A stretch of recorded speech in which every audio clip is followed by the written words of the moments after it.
నమస్తే అండి. ఇది రిక్వెస్టెడ్ వీడియో అండి.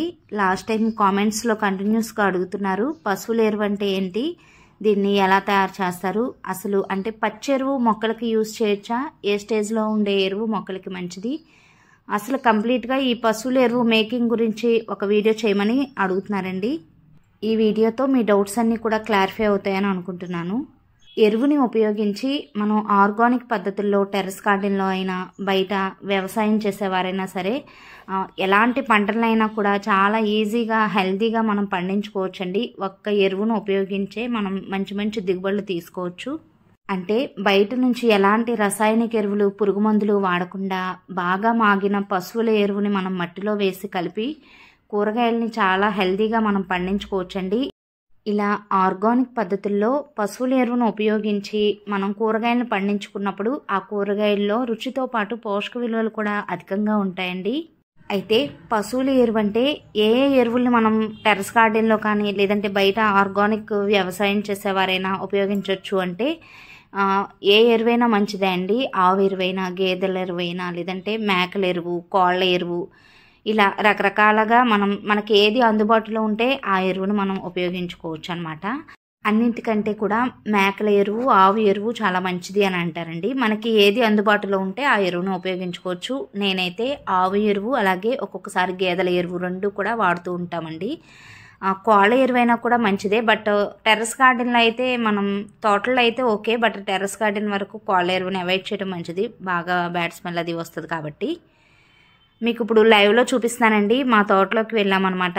మా మావయ్య గారు వాళ్ళకి గేదెలు ఉన్నాయి. ఇది ఫ్రెష్గా అప్పటికప్పుడు వేసిన పేడ అండి, పచ్చి పేడ అనమాట.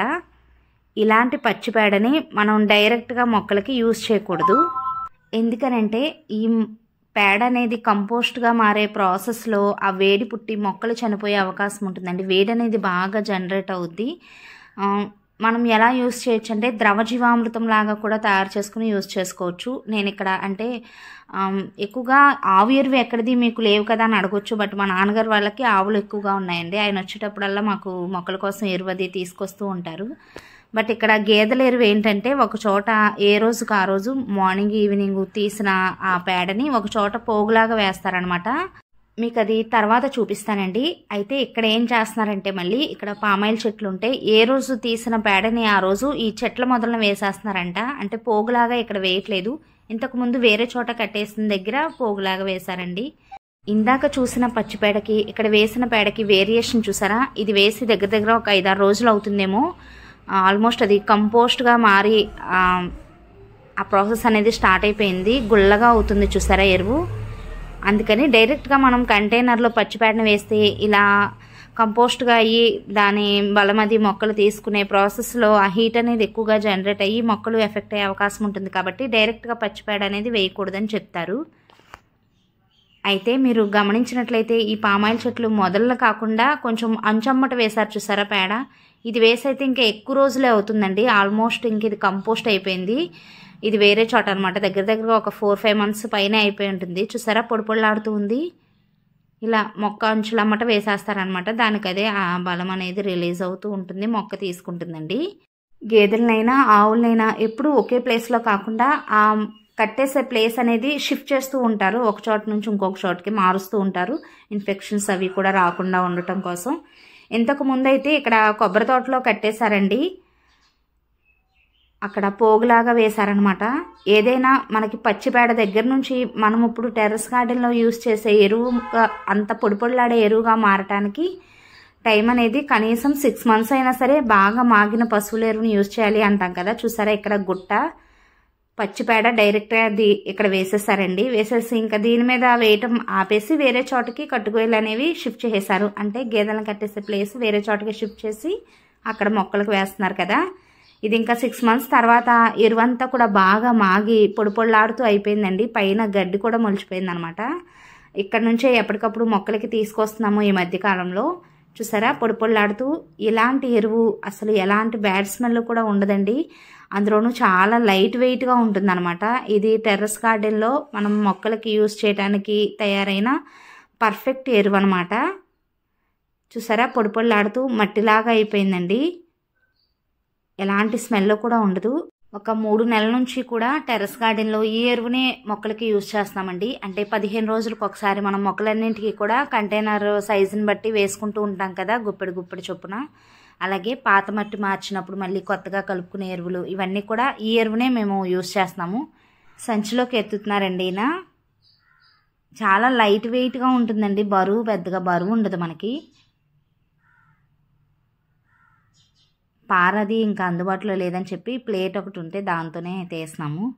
ఈ ఎరువు గుట్ట మీద చూసారా గండు చీమలు పోగులుగా, అసలు ఇవి కుడితే మాత్రం ఎంత కరెంట్ షాక్ కుట్టినట్టుగా చాలా మంట వచ్చేస్తుందండి. ఆల్రెడీ 1-2 చీమలు కుట్టేసినాయి అనమాట. ఆ అడుగులు అవే గబగబా పక్కకి వెళ్ళిపోయాను. అంటే ఇంకా ఈ ప్రాసెస్ అంతా చెప్పడం నాకే కొంచెం కొత్తగా ఉందండి. బట్ వీడియోస్లో కంటిన్యూస్గా ఒకరు కామెంట్లో అడుగుతున్నారు పశువుల ఎరువుని తయారు చేసి ఆ మేకింగ్ అనేది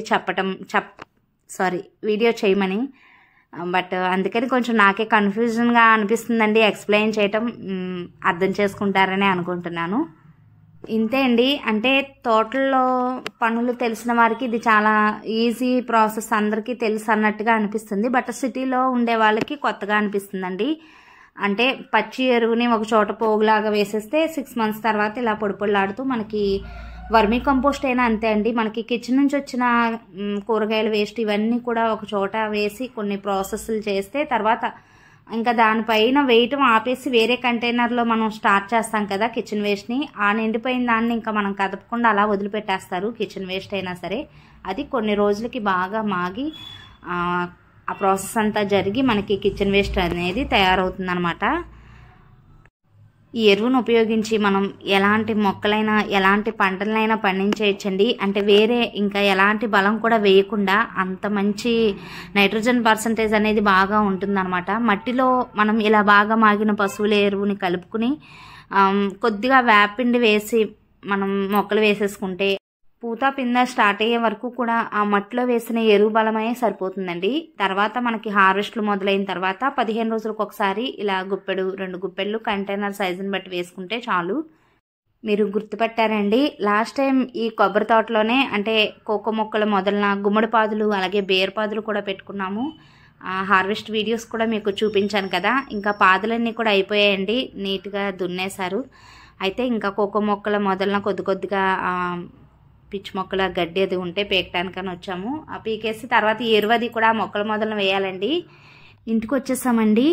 ఇందాక అంటే తోటలో నుంచి ఎరువు తీసుకొచ్చాం కదా, ఆ గోను అవసరమయ్యి అందులో ఉండే ఎరువు అంతా కూడా ఈ టబ్లో వేశాను. మీరు అంటే ఒకసారి చూపించడం కోసం మీకు ఇప్పుడు వేస్తున్నానండి కొద్దిగా. ఇప్పుడు టొమాటో మొక్క వేసాను కదా, కాయలవి పంటకు వచ్చేసాయి. ఇలా ఒక గుప్పెడు వేసుకుంటే చాలండి, చక్కగా స్లోగా రిలీజ్ అవుద్ది అనమాట ఆ బలం అది కూడా. ఇక్కడ వాటర్ క్యాన్లో గోరుచుక్కుడు మొక్కలు వేశాను కదా, మొక్కలు గ్రీన్గా లష్గా చక్కగా చాలా హెల్తీగా పెరుగుతాయండి. నార్మల్గా బయట నుంచి కొన్ని రసాయనిక ఎరువులు కొన్ని వాడుతూ ఉంటారు కదా బయట వ్యవసాయం చేసేవాళ్ళు, యూరియా, పొటాషియం ఇలాంటివి. అవి ఊరికే బలం అనేది ఒక 2-3 days పాటే ఉంటుందండి. బట్ ఈ పశువుల ఎరువు మాత్రం చాలా ఎక్కువ రోజుల పాటు స్లోగా రిలీజ్ చేస్తుంది అనమాట. బలం కూడా ఎక్కువ రోజులు మనకు మొక్కకు అందుతూ ఉంటుందండి. ఇంకొకటి ఏంటంటే ఇవి మనం తయారు చేసుకున్నాము లాస్ట్ వీడియోస్లో మీరు చూసినట్లయితే ఇది ఘనజీవామృతం అండి, ఆవు పేడతో తయారు చేశాను.